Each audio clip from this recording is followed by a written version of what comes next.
Hello again and welcome back to Illegally Cited. This is Jesse here and I'm back for a little bit of a channel update and just a few bits of tech, game, and accessibility news and updates and stuff like that. So we are just going to dive into it here. If you are new to the channel, I do upload videos or unlock them every Monday, Wednesday, and Saturday. Mondays are kind of my stream archives, Mixer and now Twitch. And then Wednesday and Saturdays are my other regular scheduled videos. So they could be on anything from VR, low vision games, blind accessible games, audio games, tech reviews, VR or game accessibility topics, these update videos, event coverage, and there'll be from time to time I will give you guys bonus videos, especially for big tech and gaming event coverage or like huge announcements or just something extraordinary that might happen to come out, like a surprise accessible game or any number of things. So that is the upload and release schedule for the channel. Everything is also divided into playlists, so you can easily find things by said category, be it technology or low vision or blind accessible games, VR accessibility, what have you. Everything is in playlist there, so feel free to subscribe to the channel and like the videos if you do. It helps let me know that the people like the content. So thank you to everybody who has been supporting the channel.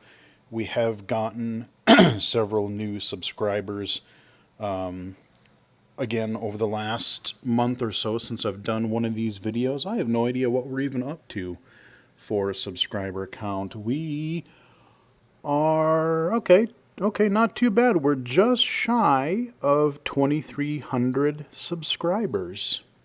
So, not too shabby. More than I ever thought I would get when I first started the channel, that's for sure. I know it's small potatoes compared to a lot of other places, but you know what? I'm happy where I am. So, we'll keep on growing. We'll keep on doing our thing. And yeah.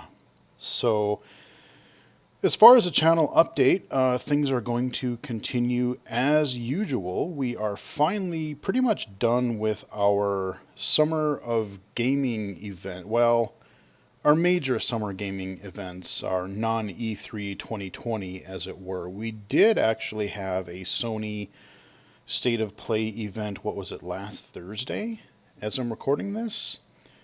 I did not cover that one.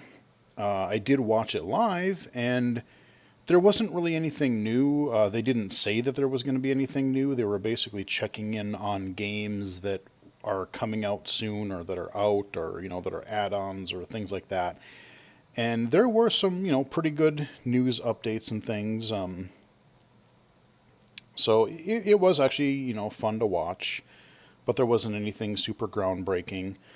I forgot to watch it live, but I watched it about an hour or two after it came out. Cyberpunk had another one of those Night City Wire streams earlier this week, and they put a little more information out about, some of the backgrounds your characters can get, like how their backstory is and how that factors into some of the missions and gameplay branches and things like that. That was pretty cool.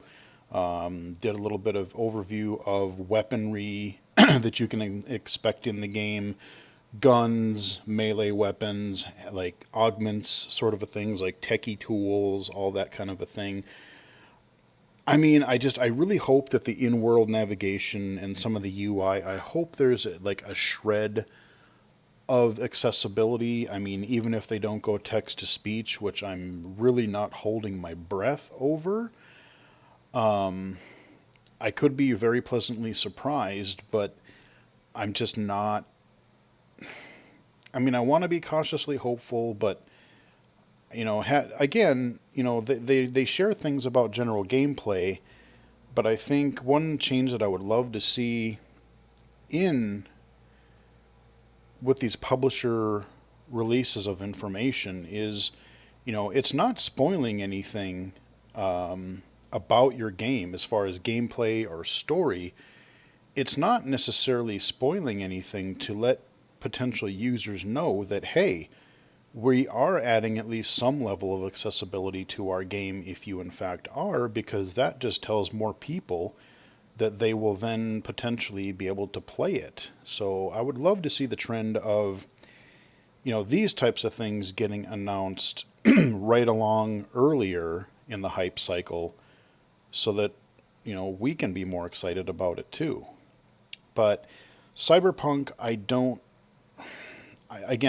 won't, it's too early to say because we really don't know.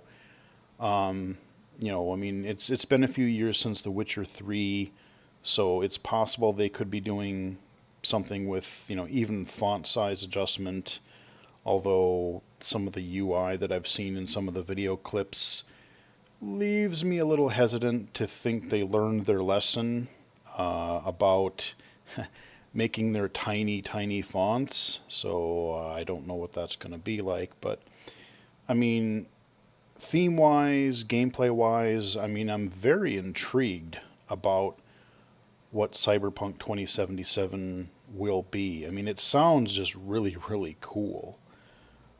It's a game, open world game that I would really love to be able to dive into. So they did have that. So we've had a couple of little game events. Theoretically, there's rumors of another Sony State of Play where they might finally announce more about PS5 games and info. I don't know when that's going to be or if it's going to be in September, or not September, but August. I mean, both Microsoft and Sony, I mean, really, you know, I get that you're kind of playing this little war of, like, this little chicken war where, oh, we're going to try to force the other person to announce their price so we can undercut them. I get that. It's competition, but I mean, literally, especially in a year where we have this global pandemic and people are, many people have more budgetary concerns than usual because, some people aren't able to work from home and some people have lost their jobs, and just others, it's just there's, more expenses and all kinds of different things because of the pandemic. And so, these are not, I mean, I guess you don't necessarily have to know the final price of a machine in order to start saving money. That's true. But it would be nice to know, we're only, what is it? So, like, mid-August to September, October, November. We're like 3 months tops, 3.5 months away tops of the theoretical release of these next-gen systems. So, people would really love to know what the prices are going to be for these systems. So I'm hoping that they announce that kind of a thing soon rather than later, so we actually just finally know. But so I don't know if I will be covering these other events. I guess it depends on how big they kind of hype it up to be. Is it going to be something special, or are they just going to be like, oh yeah, by the way, here's a quick video and the release date and price is boom, this. We also learned that there's going to be a teaser for an Nvidia event at the end of August. So remember the last couple updates I was telling you that I'm kind of considering updating my PC here at some point in the next several months, but I've kind of decided that I wanted to wait until the new GeForce series of cards came out so I could kind of jump a whole nother generation, going from the GeForce 980, skipping the 2 series cards, the 2080, 2070, and maybe going to the 3000 series cards, the RTX, get the old ray tracing in there, but also kind of jump ahead another generation. So, just be able to future-proof my machine for a few more years into the future. With games like Cyberpunk and many others that are next gen that are going to be coming also to PC. It's going to be time in the next few months, I think, which is kind of cool, but kind of sad because my current rig, I love my current rig. It's just worked out so well. I've done so much with it, just played so many games, played VR. This was the rig where I started in virtual reality. I started really cranking up my accessibility stuff, started streaming, just a lot of great memories with this PC. But yeah, so but like I said, the channel, we're still going to be doing our stream updates every Monday and for the foreseeable future. And our Wednesday and Saturday videos will be continuing as usual. Lately, I have also been releasing double features every once in a while, like on a Saturday or something, just because I do have a fair bit of a video backlog. So there's videos that I've recorded. I think there's a few that are left from like 2018 that are, they're not necessarily time sensitive games, but they're just, oh, these are some cool games that people might want to learn about or might want to see. And so I've been releasing some of those videos along with some of the newer, more timely content that I want to get out to people. So kind of getting some of that, a little bit of that older backlog, get some of those released so you guys have those videos out there. But like I said, I like to have a backlog because you never know, especially with a year like 2020, what's going to happen? Am I going to, God, knock on wood, I really, really, really, really hope not. But, am I going to get sick and not be able to record for a while? Or something else might happen, where I'm just not able to, record content. So I do like to have a bit of a cushion, a little bit of a backlog, just so that the schedule does not get interrupted, so you guys get consistent content. Because that is definitely important if you are doing or thinking of doing a YouTube channel, a podcast, or anything like that. I think one of the most important and key ways to keep or grow an audience is to release content consistently. Admittedly, I've been kind of bad about that with the stream. And that leads me into kind of my next little short topic here. Like I said, in the last month, Mixer is now unfortunately defunct. It is died as of July 22nd. So yes, Mixer is no more. I have since moved over to Twitch, twitch.tv/illegally cited, and I have been streaming on weekends primarily. I think I might have I did like an event stream or two during the week, but primarily playing things. I've streamed during the weekend in the afternoon or evening. I don't necessarily have a set schedule for streaming and, taking my own advice and other people's advice. If I continue streaming, I maybe should think about that a little bit more, because one of the things you can also do with Twitch is you can release a schedule so that people who do follow you there can kind of know when somebody is going to be streaming. So since Mixer's shut down and since Riley left and just, I really haven't had too many people join the chat, recently on Mixer or Twitch. And again, it's not that I'm looking for a lot of viewers, but, the last couple of months I've been toying with the idea of whether I want to keep streaming. I do like Twitch. To be fair, it has worked out pretty much flawlessly so far. I've been able to stream. I've been able to monitor the stream. I actually tried something new in the last 2-3 weeks where I mirror my iPhone to my PC so that I can have voiceover audio coming through my PC headset so I can more clearly hear voiceover and the chat as I read it.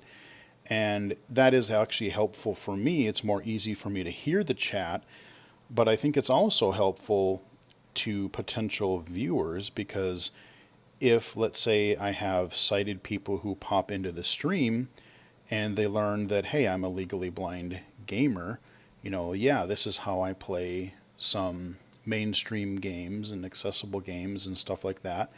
But also then, hearing me if I'm interacting with the chat, as long as the chat isn't like I'm nowhere near where I have like a constant stream of, like somebody sending a message in the chat like every 2 seconds. It's at a level where I can just, monitor it pretty well on my own, and they will be able to hear, voiceover through the stream as well. So they're actually kind of getting to hear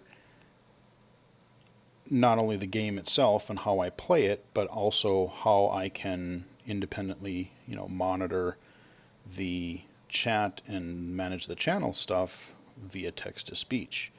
So I started doing that in the last couple of weeks and I've kind of liked it. But over the past couple of months, I have sort of been toying with the idea of taking a hiatus on streaming. I don't know. I really haven't fully decided. I either have to come up with a schedule so that, okay, let's say at 7 p.m. Central, I will stream every Saturday night if I can, or if I do every 1:30 or something on this day. Like I have to either do something like that, or maybe take a break, maybe take a hiatus. I mean, I do have fun streaming, and it is especially fun when I get a couple of people in there. Like this weekend, I played this really weird, trippy, very hard run-based first-person shooter, and I was having a fun conversation with a couple of people in the chat. So again, thank you to everyone who has stopped by my new home on Twitch. But I don't know, like it's been fun streaming, but I don't know, I haven't been quite as into it lately. So I don't know if it's just the whole 2020 situation, COVID, you know, the whole just everything else going on this year that's happened to me or that is happening to everybody. I don't know if it's just some of the games I just don't feel like, playing them in front of people right now, or some of the games I'm just not, feel like streaming. I don't know what it is, but so one of those two things is going to happen. I just really haven't decided which way to go. Like I said, I have nothing against Twitch. I actually find it working really well so far.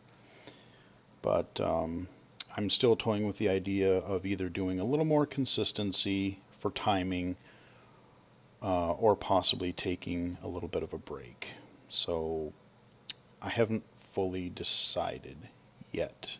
But that's sort of one of the things that I'm considering for the next month or so, figuring out. I have been on other podcasts as well, and that's something that I actually do find myself enjoying. I do like doing Twitch streams, by myself. I love continuing to do all the illegally cited YouTube content. That is definitely not stopping. But I do find, that I do like chatting with other people, be it on a stream or via a podcast, something like A4G, or, some of these other recent guest appearances I've been on. So if you haven't followed Theory of a Blind Man, he is also on YouTube. Just look up Theory of a Blind Man. And I've been on a fair few episodes the last few months. And, on those Friday episodes, these are Friday night episodes, about 9 o'clock p.m. Central Time. And these have been on a variety of different topics. A lot of them are geared toward either technology or not just technology, but it's kind of cool because we've been also talking about like blindness related topics, employment related topics, school, employment, how to be successful. This last time we talked, we did talk about some of the YouTube stuff going on with, YouTube wanting to take away these custom captions. This last week we were talking a bit about,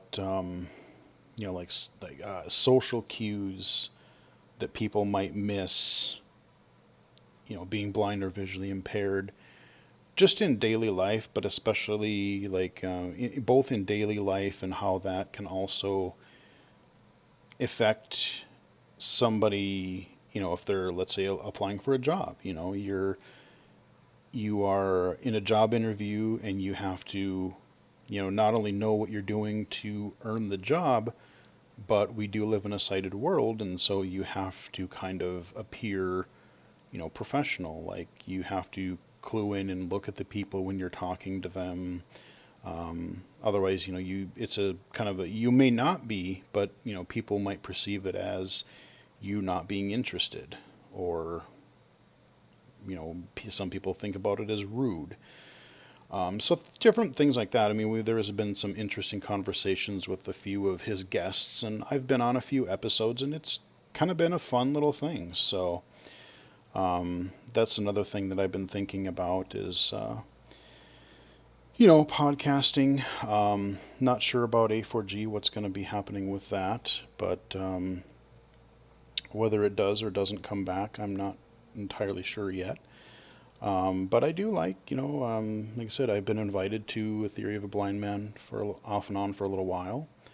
May continue doing some of that in the future, and who knows? Maybe there'll be other podcasting opportunities or something down the road, and if there is, I'll let you guys know. But yeah, so I've been keeping quite busy with the channel, with the streaming, with some of the game accessibility advocacy stuff. The good news is I have also been working on a few technology, not too many gaming projects. I've got one or two minor little things here that I can't really talk about, but there's one actually that I have to finish here within the next couple of days. Kind of a survey test project that I'm in that I got to take care of. Still working on the Microsoft Low Vision Advisory Board. They're doing some great stuff. I had, I think I did mention it on Twitter last week. Last week I had an interesting experience on my Surface Go where I ended up having, I'm in the dev or insider build of Windows, and I went to go update it so I could do some of these tasks that we need to do as part of our low vision group. There was something that didn't get updated or something, and so Windows thought that its preview build that it was in expired, thus basically disabling or breaking a lot of Windows functionality, like, I don't know, narrator, magnifier, Windows update, nothing crucial. So, it was like last Thursday night, I think it was.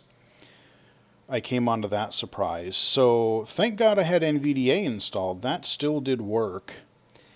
And I ended up having to, because it would not update anything. It would launch the service, but it just wouldn't do anything because it kept thinking that it was not a valid, or like some certificate thing had claimed to be expired or something. So I ended up having to, it popped me to this website, and I ended up downloading the newest ISO for the Windows Dev build. Downloaded the ISO image and mounted that in, on the Surface Go there, and I got to reinstall and update Windows. Yay! Thankfully, it did let me do an in-place update, and I didn't seem to lose any data or any configuration, so I think I got everything mostly updated. I haven't really used it since I got that fix in. I just have been too busy. But within the next day or so, I'm going to start working with that stuff again. But yeah, that was an interesting learning experience. But yeah, that's what's been going on with the channel, with the streaming, and just some of the personal stuff that I've been working on. Work has actually been quite busy too, believe it or not. We're actually starting to go back into the office on occasion. We still can't meet with people in person. That's kind of a state mandated thing of no, we can't meet with clients yet. But some people are actually working more in the office if they have to be. But a large percentage of us, myself included, are still primarily working from home. But we do have permission to sneak into the office if we need to, say, pick up a machine or pick up a machine to work on, or drop it off, get it mailed out to people, or do a quick little in-office job that we have to do in the office for whatever reason.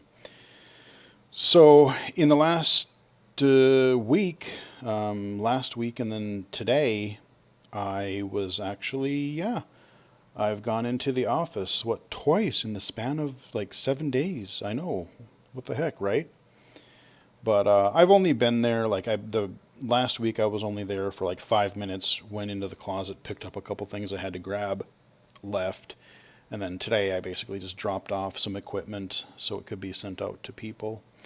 So nothing significant. I really didn't stay in the office to work, but yeah, we've been trying to still work with people however we can, be it phone calls, Zoom, or whatever we can do. It's just going to be an interesting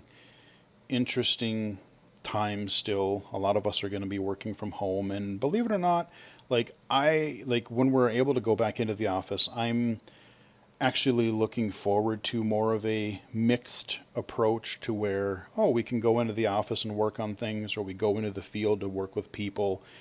But if we don't have anything really pressing, that we have to be in the office for, it looks like, and I hope that we're going to be able to kind of do a thing where, we can just work from home. If we're just doing paperwork, or if we're doing something that doesn't require us to physically be there, why not work from home? I mean, we're proving that we're getting our job done and doing it well. So, yeah, I have no idea what the rest of this year is going to bring, but, things have been pretty busy there as well. So yeah, that's pretty much what's been going on, channel and otherwise. There are a couple of topics that I did want to touch upon, gaming related, and accessibility related as well. First off, kind of a breaking news. I'm recording this on a Tuesday, so this will go up probably tomorrow's video, Wednesday. We just learned, we still haven't learned the price or release date of either new console, but as of, I don't know, 2:30 this afternoon, I learned that Halo Infinite is now delayed until 2021. We don't even have a date in 2021. They just said, yeah, we need to delay this until 2021. And part of me is not surprised at all, just because of, everyone having to do things differently and hiccups coming up, just because of all the COVID stuff. A lot of things are getting delayed, understandably. But then all the sort of, I think, unwarranted backlash that 343 got for their Halo Infinite demo on the Microsoft event. Was that? God, that was last month. It's just a blur. Whenever their recent Xbox event was, I think it was late July. Yeah, it had to have been. God, it feels like it was just yesterday. But people were saying, well, this doesn't look like a next-gen console. What do you mean ray tracing will be added later? Blah, blah, blah, blah, blah. I mean, nobody can be happy. People have got to bitch about everything. I mean, I thought, did I think it looked like groundbreakingly new? Not necessarily, but they were showing a fraction of it. And I thought it still looked good. I mean, it looked like Halo. It looked like a high-res, steady frame rate Halo. So, I mean, whether it had ray tracing or not, or, if they're going to add it later, that's fine. I mean, I get it. You probably, you would think that you would maybe want to have that if that's going to be your pillar title for your console launch, that would be your showcase thing. And so you would want to show all of the whiz-bang features that your game is going to support. But at the same time, like I said, I get it. People are working from home and not able to work as efficiently in groups and stuff like that. So, it totally makes sense. But they recently announced that Halo multiplayer was going to be free to play, which, okay, that's an interesting twist. And then we know that Halo Infinite was going to be on Game Pass anyway, but I find it kind of interesting now because we also got a confirmation from Xbox, no official date, but I think they kind of slipped in one of their releases that they were saying, oh, Xbox Series X is going to be, available this November with thousands of new and backwards compatible titles. So we now know at least it's going to be November, which I kind of suspected anyway. I mean, I figure either way, both of these things are going to be coming out before Black Friday because they have to hit their Black Friday holiday events. So it's going to be October, November at the latest. I mean, I suspected if it's going to launch this year, that's what it was going to be anyway. So, but it sounds like it's going to be a November thing, which, like I said, doesn't surprise me. But honestly, not having Halo kind of does surprise me. I mean, it doesn't surprise me in the fact that, okay, they need to polish it up. They want to make a good polished game. That I get. But when people are already kind of saying, well, what is the reason to run out and get a Xbox Series X this fall? We don't have a Forza. They announced one, but it's going to be at minimum next year. We don't have Forza. We don't have Fable. We don't have Halo now. What system seller game, unless they're really just saving a last minute surprise, what I mean, we knew there was going to be a lot of cross gen. They said all of our games are going to be sort of Xbox One Series X compatible for the next 2 years or so. So we kind of knew all that already, but everyone's saying, but even before the Halo delay,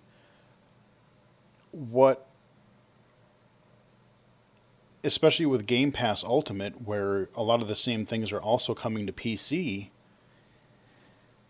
what is the selling point of the Series X? And honestly, unless you don't want to deal with PC gaming and you just want to plug something into your TV, which again, a lot of people do, a lot of people, they don't want to, things are a lot easier now that you just download something through Steam or Epic or GOG. You don't have to worry about getting certain, patches for games anymore. All that stuff is pretty much automated in the background these days. But, and I would argue consoles are almost more PC-like, than PCs are becoming more console-like. I would almost argue that with patches and downloads and day one patches and ginormous game patches and fixes, consoles are actually more like PCs these days anyway. So, I mean, other than it being a convenient way to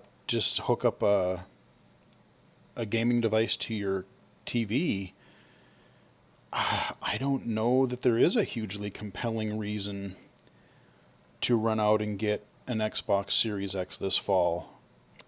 I probably won't be. I don't know if I'll get a PS5 either. I kind of doubt it. Because again, is there going to be a game at launch that I'm going to need to have? You know, I mean, Ratchet and Clank, that looks cool. It looks really good, and I can't remember if that's a this year or a 2021 title, but that looks really good, you know, but it's not something like The Last of Us where I'm like, "Oh my god, I really follow this series and I have to play it right away." Will I probably get a PS5 for its single player centric content? Yeah, probably.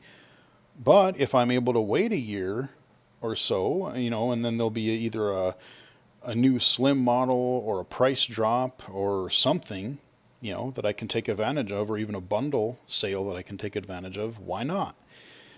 You know, a lot of the third party stuff is going to be coming to PC, and Microsoft's first party stuff is coming to PC via the Windows Store and Xbox Game Pass. So, if anything, once I learn what this GeForce stuff is going to be in late August, you know, if anything, my first next gen purchase just might be a upgraded PC, and I'll worry about the console stuff later. So, yes, Halo Infinite is delayed till 2021. In a way, not too surprising, but in a way, very surprising, if that makes sense. Speaking of Xbox, though, interesting little predicament with Xbox and other streaming sources. So, as of September 15th, xCloud, their streaming service, kind of similar to what you would get with Stadia, is going to be launching. And you're going to be able to do it on computers, I believe, and Android. However, a big piece that's missing in this equation is iOS. Yes, you can stream to Android phones and tablets and Samsung stuff, but can you do it to iOS? No, you cannot. They did have a limited beta test with Halo Master Chief Collection, which I didn't get into, but you know, it was a limited run test for iOS. But here's the problem. Apple, and their walled garden approach, and their, we need our 30%, and you can't sell your content in our stores because you can host content, but you can't sell it because we want our 30% cut and blah, blah, blah, blah, blah, whatever. So not only does the Xbox xCloud, is it not supported right now, but again, Google Stadia, you cannot run that. There's no Google Stadia app. There's no GeForce Now. GeForce's similar type of streaming solution. All of these types of streaming game services, which the technology is proving that it works. I've tried. I've shown you guys a little bit of Google Stadia. It works. If you have a decent enough internet connection, is it going to be as good? Is it going to be, you know, as latency free as having a game locally installed on your machine? No, probably not. But for a lot of people, if they don't have a powerful gaming rig or a newer console, or if they're traveling and they're visiting friends or family or in a hotel, and well, hotel Wi-Fi is a whole other story. But there are use cases for it. And I understand that Apple has its Apple Arcade, and they don't want things competing with that. But at the same time, they got to realize that everybody else is opening things up. Everybody else is opening things up. Microsoft is. Google is. You know, Amazon is available everywhere. So it's really frustrating because I use Windows, I use a lot of Google products, but right now I do have an iPad and my primary phone is an iPhone. Yes, I have a Pixel 3a XL, but I use that primarily as a test machine. Just, running early versions of Android to test accessibility. So, a lot of people live in iOS land. And, you know, Apple is just being Apple. I don't know what else to really say other than, to me, I don't know necessarily if it'll hurt them a lot, but I think it will hurt them, because you will get people who do want to use some of these other services, whether it's Microsoft or Stadia or GeForce or whatever other service comes down the road eventually. And, Apple's whole thing of our way or the highway, use our services or don't use it at all, that just doesn't fly. That just can't really work anymore.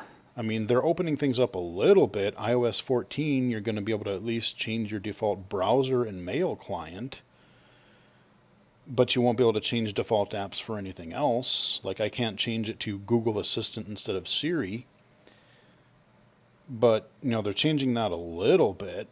So, and the thing I think that really bugs me about this is, they claim, oh, well, they're subject to the same restrictions as everybody else. You can have these game apps, but they have to follow our rules. And no, they don't, because they're making exceptions and business deals with other companies, not gaming companies necessarily, but they're making these other deals with, like, big example, Amazon. For the longest time, you could not buy. Now, I don't know if music works this way. I haven't actually tried. I haven't bought anything in Amazon Music in a long time.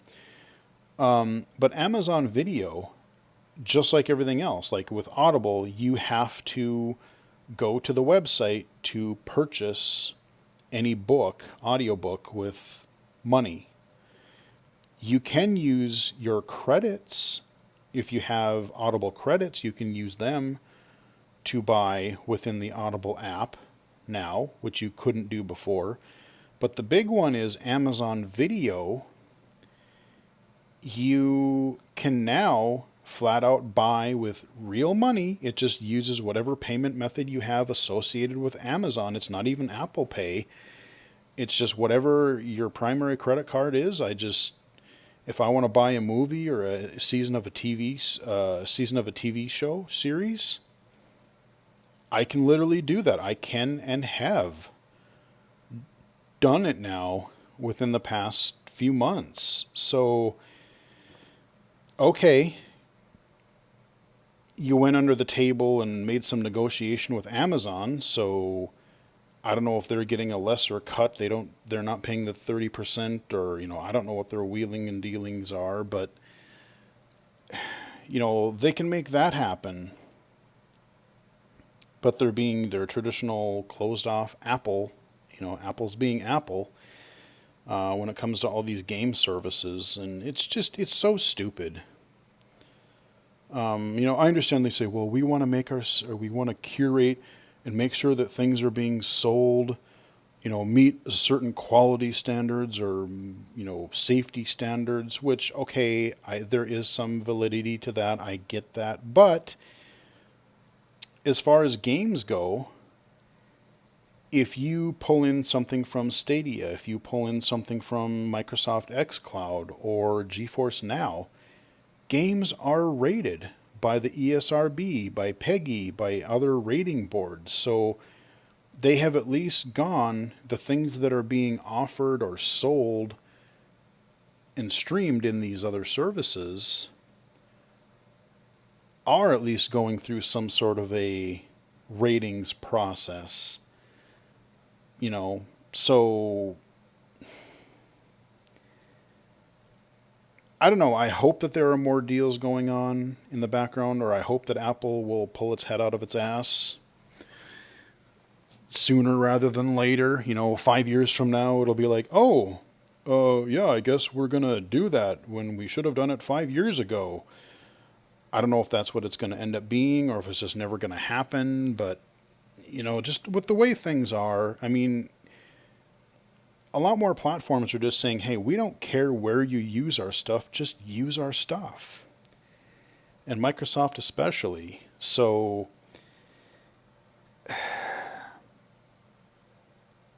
do I think Apple's going to loosen it up? I don't know. I'm kind of leaning toward no.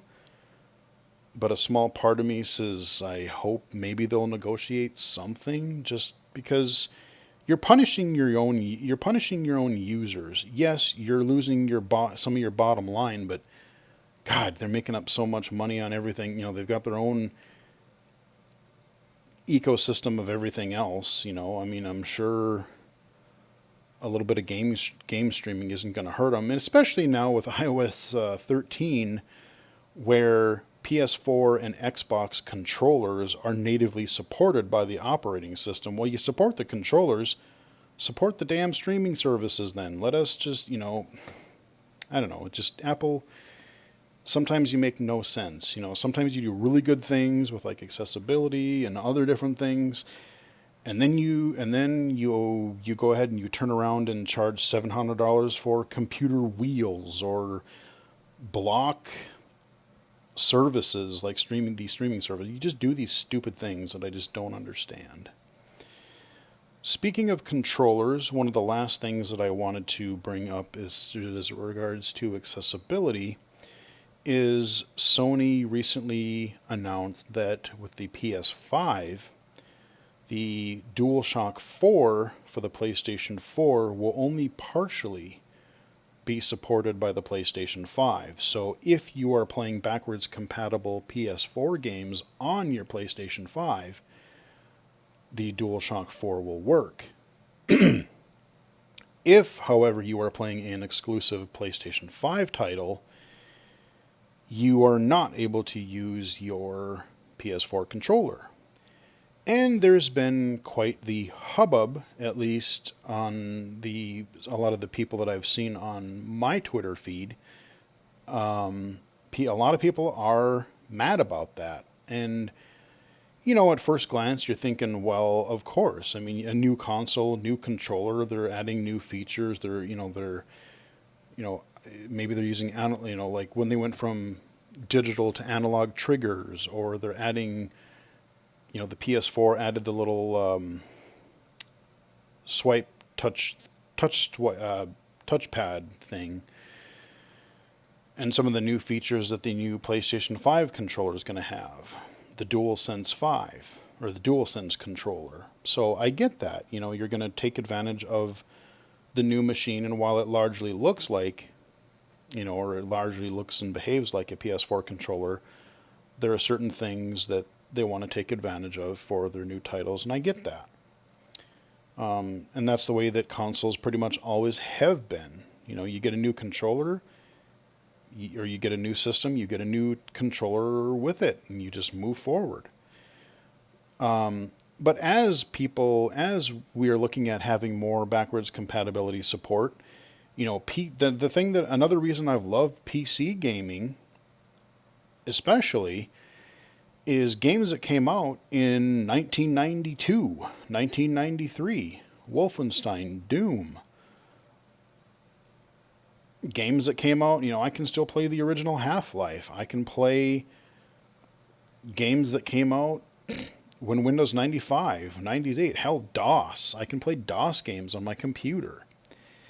Consoles, until recently, once the new system comes out, you're mostly... you mostly gotta, if you want to play your old games, you gotta have an increasing number of consoles hooked up to your TV. Some of the PlayStations have had some backwards compatibility. The PS2 could play PS1 games. Some of the early PS3s had a PS2 chip in it, but then later ones didn't. Xbox had some compatibility, but not all of it. But now that we're going more of, like I said, consoles are becoming almost more PC-like, and so the kind of expectation is, no, I don't want to have 17 machines hooked up to my TV. Can't I just bring my existing library that I own forward with me? And having these systems work, like I said, the PS5 is going to have backwards compatibility with the PS4 controllers for the older games. But where people are having issues are especially people with physical or motor disabilities, where there are things with the new PS5 controller layout, or the way that some of the buttons are, where some of the users find that they're probably not going to be able to hold the controller in a way where all the buttons are going to be accessible.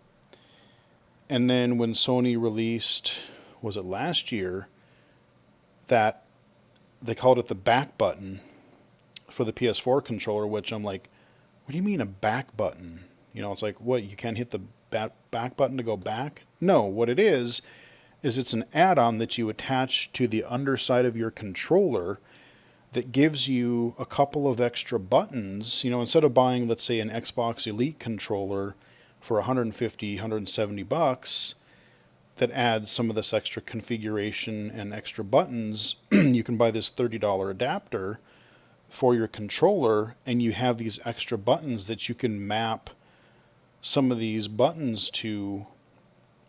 And it's, like I said, especially some of the people with mobility impairments found this back button to be really helpful, because let's say, again, I covered this in that what do you call it, the split pad controller that I showed you guys recently for the Switch.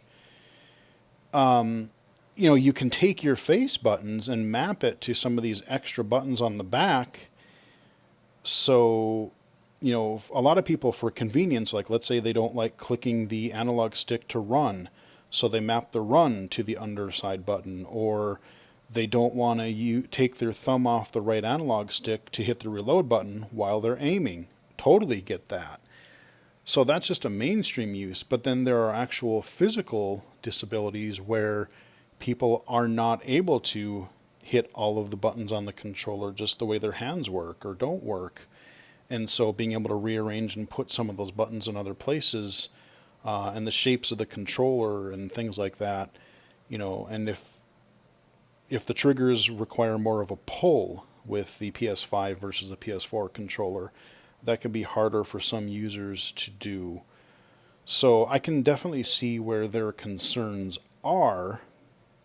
It would be nice to have PS5 games just, maybe not going any further back than the DualShock 4, because that pretty much emulates everything older, but like at the very least, having support for those, like even if you lose out on a couple of features, kind of like how on the Switch you can buy some of these extra controllers or Joy-Con replacements that lack HD rumble, or you miss out on a couple of features of your main gimmick controller, but you could still fully play a game without them, having that kind of functionality. So it will be interesting to see, what they decide on that, if they will eventually add support for it, or if they'll support a separate add-on like they did with the PS4 controller, if the PS5